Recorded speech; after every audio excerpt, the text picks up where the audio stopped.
where is this team this season without Auston Matthews, man? Like the guy just, and I talked about it in a piece on the LeafsNation.com earlier this week where it had to be the big boys who took them out of this little hole that they're in. And Auston Matthews goes out there, records a hat trick, and they win a 4-3 hockey game. Like that you could just sense watching that game, even listening. It's like it was so important, and to come out with that victory was huge.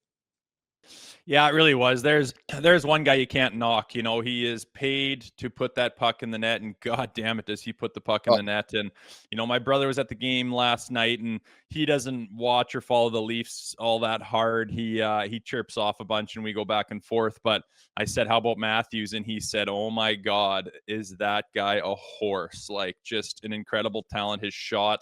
I mean that goal there, like between the legs and then oh, that release to pick the corner. It doesn't like I just don't get how the puck's rolling or bad ice or sticks are on him or what angle his hips are at. He just wires that thing like in a tennis ball sized hole that the goaltender gives him. And he doesn't even have time to look at where that is. It's an incredible talent that he has. And yeah, where this team would be without him, I don't know. But when you got a guy like him who can single-handedly win games, he did that. I don't think he's the only reason, but he's the obvious reason why they won last night. But there's some other things that I thought they did well as well.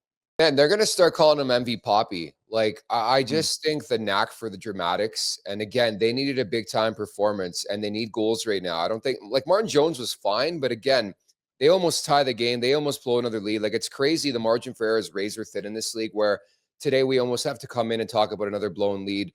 Of course, just an excellent call by the video staff, and we're gonna get to that. But I think when you look at Matthews, like if he wasn't in the Hart Trophy conversation, he is now. Just more so the importance of the goals that he scored this season, and the fact that he's got 4 hotties on the year. Like, you're right, man. He just makes scoring goals look way too easy. Like, I think anybody who's played the game at any level realizes it is hard to score a goal. And just the fact that nobody, no teams, no goalie has an answer for Auston Matthews is just remarkable. And again, I've said this so many times, Rosie, on this podcast, like you almost have to pinch yourself watching this guy play, and I think comprehend we're watching greatness right now. That's all I can say. Yeah, it's generational talent. It really is. I mean, he's on a better start than Ovechkin, and we're Yeah. talking about Ovechkin maybe beating Gretzky's record that we didn't think we'd ever even speak of. So it's on a level that you don't see very often at all. The way he's doing it, I mean, he's just got those that flair for doing things in a big way. I mean, his first game in the NHL, he has 4 goals. Like, who does that? Nobody does that. And you know the amount of hat tricks he get, and when he's hot, he's hot. And you know it's not fair the way that he will get criticized if he's not doing it for like 3 games in a row. And it's not fair because the amount he produces, you need to be able to give him his lead and let him do his thing out there, because he does it at a level that no one really in the history of the game, very few have been capable of doing. And like you say, he is the heart and soul of this team right now. And if he can find a way to have those dramatics and have that flair in the playoffs, that's exactly what a player of his caliber needs to do. And players of his caliber, even less so, have done in the past. So that's the next step for Auston Matthews. And I think the thing obviously that sets him apart too is like he can do it with whoever. Like Pontus Holmberg picks up another Yeah. apple. Like there's been so many variations of lines, and we talk about that a lot on this podcast.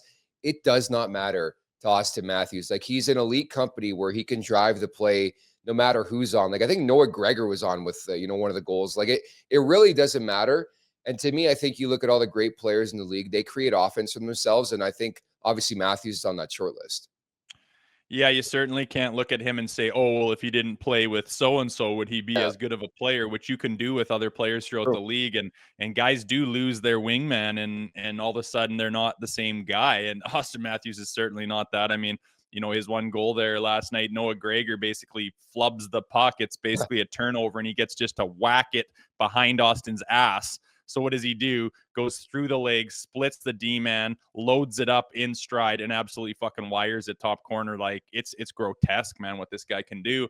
Talent out the ears, and yeah, like I said, he has a flair for the dramatics. Like the other night, he goes up to Edmonton, Connor McDavid versus Austin. Everyone's talking about first 28 seconds, boom, wires one, no problem, and then has an outing like he did yesterday against the Flames and literally led them to victory after a big slide that they went on, their worst of the year. The sky's falling, of course, and we were part of that, and rightfully so. It was ugly, and he rights the ship all by himself, and that's what you need your leaders to do.